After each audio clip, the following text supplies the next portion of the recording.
প্রথমে আমার জীবন প্রিয় পরম শ্রী শ্রী ঠাকুর অনুকূল চন্দ্রের রাঙা রাতুল চরণে আমার সহস্রে সহস্র কোটি প্রণতি নিবেদন করছি এবং সেই সাথে আমি আমার আন্তরিক শ্রদ্ধা ও প্রণাম জানাচ্ছি প্রিয় পরম শ্রী শ্রী ঠাকুর অনুকূল চন্দ্র চর্যাশ্রমের অধ্যক্ষ মহোদয়কে এবং সেই সাথে ইষ্ট পরিবারের প্রতি প্রত্যেককে আমার আন্তরিক শ্রদ্ধা ও প্রণাম জানাচ্ছি। সেই সাথে এখানে উপবিষ্ট বিভিন্ন প্রান্ত হতে যারা এখানে আজকে সমবেত হয়েছেন আপনাদের প্রতি প্রত্যেককে আমার আন্তরিক শ্রদ্ধা প্রণাম এবং জয়গুরু জানাচ্ছি। প্রথমত আমি একটা কথা বলি, সেটা হচ্ছে আমি কখনো বলি না, বলানোর চেষ্টা করি, যেটা আপনারা হয়তো বা অনেকেই প্রতিনিয়ত দেখে এসেছেন যে বলাটা আমার আসলে হয় না, কিন্তু বলানোটা কাজ। মানে জিনিসটাকে আজকে চন্দ্রনাথ আমাকে কিছুক্ষণ আগে বলছিলেন যে সেই ক্রিমগুলো আমাকে একটু দিয়ে, আসলে সেই ক্রিমগুলো আমি অন্যের কাছ থেকে বের করার চেষ্টা করি, সাধারণত সেই কাজটাই করে এসেছে। আজকে যারা কিছুক্ষণ আগে অনেক খুব দারুণ দারুণ আলোচনা শুনছিলাম এবং এখানে যারা উপস্থিত আছেন তারাও অনেকেই অনেক ভালো বলেন। আপনাদের বলাগুলো আমি অনেক শুনেছি, দেখেছি, অনুভব করি। তাই আমি এখানে দাঁড়িয়ে কতটুকু কি বলতে পারবো জানা নেই, তবে আমি কিছু অনুভূতির কথা আপনাদের সাথে শেয়ার করতে পারি। আর এই অনুভূতির কথা শেয়ার করার আগে আরো একটু অনুভূতি বলি, সেটা হচ্ছে আমি এই প্রথমবার এখানে কলকাতার কোনো একটা উৎসবে অ্যাটেন্ড করছি। এর আগে তেমনভাবে কখনো করা হয়নি, বাট যে মানুষগুলোকে প্রতিনিয়ত দেখতাম এবং সেই দূর থেকে যারা আমাকে খুব উৎসাহ অনুপ্রেরণা যোগাতেন এবং যাদের উৎসাহ উদ্দীপনায় আমি এই কাজটাকে, যে কাজটা করে আসছি বারবার, সেটা করার অনেকখানি সাহস পেতাম। সেই মানুষগুলোকে এখানে কাছে পেয়ে তাদের সান্নিধ্য পেয়ে সত্যি খুব আনন্দ উপভোগ করছি। মানে এই আনন্দ একেবারে প্রাইসলেস বলা যায়। যাই হোক, আবারও আপনাদের প্রতি প্রত্যেককে আমার আন্তরিক শ্রদ্ধা জানাচ্ছি। আজকে যে বিষয়, ধর্মে সবাই বাঁচে বাড়ে, সম্প্রদায়টা ধর্ম নাড়ে। আমার এই প্রসঙ্গে আমি একটা ঘটনা মনে পড়ে যাচ্ছে, সেটা হচ্ছেন 2004 সালে when I was in Malaysia for my MPhil, আমি যখন মালয়েশিয়াতে পড়াশোনা উচ্চতর শিক্ষার জন্য গিয়েছিলাম তখন আমার একটা ঘটনা মনে আছে। অ্যাডলফ হেনরিক বলে আমাদের একজন টিচার ছিলেন। তিনি একসময় আমাদেরকে বলছিলেন ক্লাসে ঢুকে, যে একটা প্রশ্ন করেছিলেন ক্লাস স্টার্ট করার আগে। তিনি বলছিলেন যে what do you want to be in your future?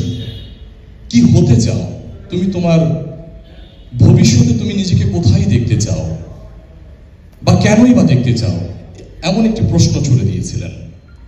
তখন কেউ একজন দাঁড়িয়ে বলছেন yes I want to be engineer, that is my relevant field।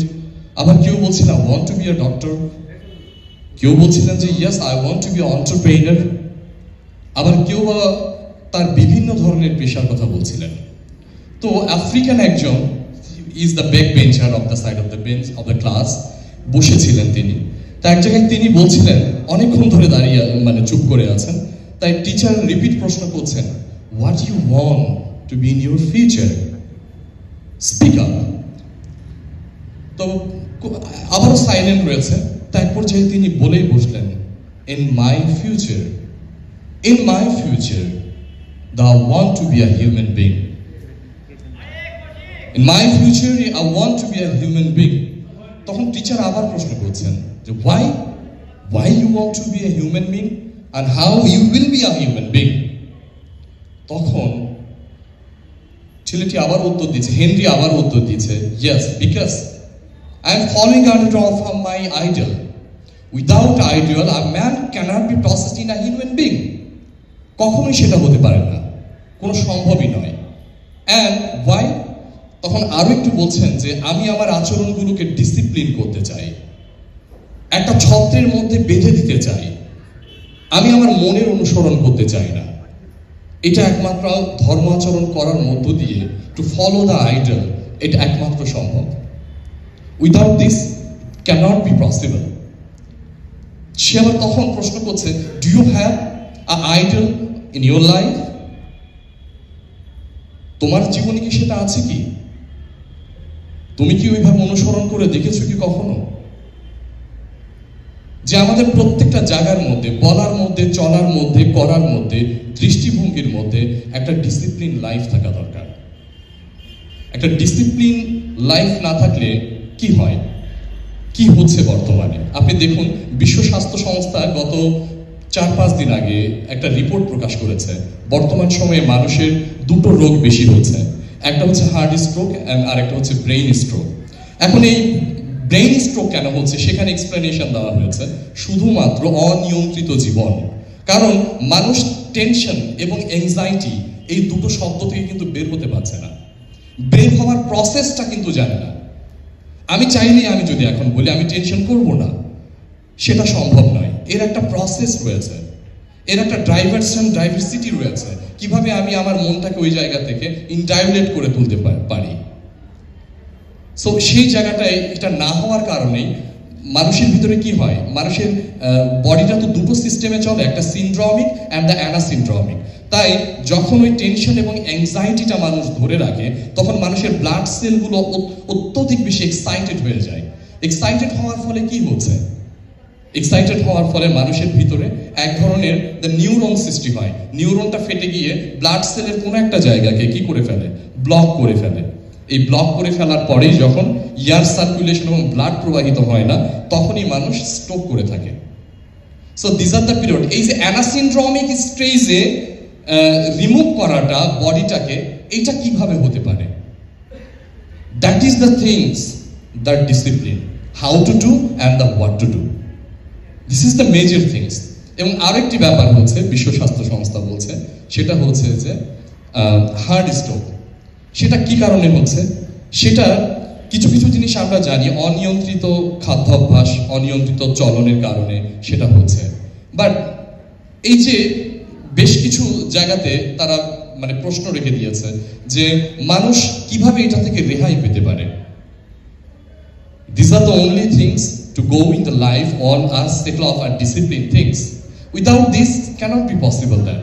But আমরা তো সেটা করছি, তারপরেও হয়ে উঠছে না, বিকজ আমাদের করাটার ভিতরে বিহিতভাবে হচ্ছে না।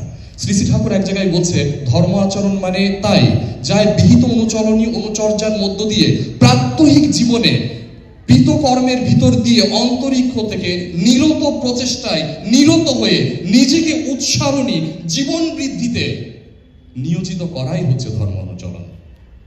That is the entire process of a life. Without this a man cannot be go through. We are not here to enjoy our life in temporarily. We are here to enjoy our life একেবারে নিরন্তর ভাবে। আমরা temporary এনজয়মেন্টটা Shri Thakur কখনো চাননি। আমরা চাই যে একটা পার্মানেন্ট এনজয়মেন্ট, লাইফটাকে উপভোগ করা জানতে হয়। শ্রী ঠাকুর বলছেন মানুষ সেটাই জানে না, কোন আচরণের মধ্য দিয়ে মানুষ লাইফটাকে উপভোগ করতে পারে, সেই জিনিসটা জানার দরকার। তাই আমাদের ওই সেই ব্যাপারটাই সবসময় চলে আসে, to see the implementing things of our characters, not only in the characters, to do the activities in every life, every time. তাহলে আমাদের এই যে বিহিত ধর্ম অনুচলন, এই ব্যাপারটি কিন্তু আমাদের ফুটে উঠতে পারে। যাই হোক, সময়ের স্বল্পতা রয়েছে, আমি কথা বাড়াবো না। আপনাদের প্রতি প্রত্যেকের জীবন বৃদ্ধি কামনা করছি পরম প্রেমময়ের আতুর চরণে। সবাই ভালো থাকবেন, আনন্দে থাকবেন, তাকে নিয়েই থাকবেন। বন্দে পুরুষোত্তমম।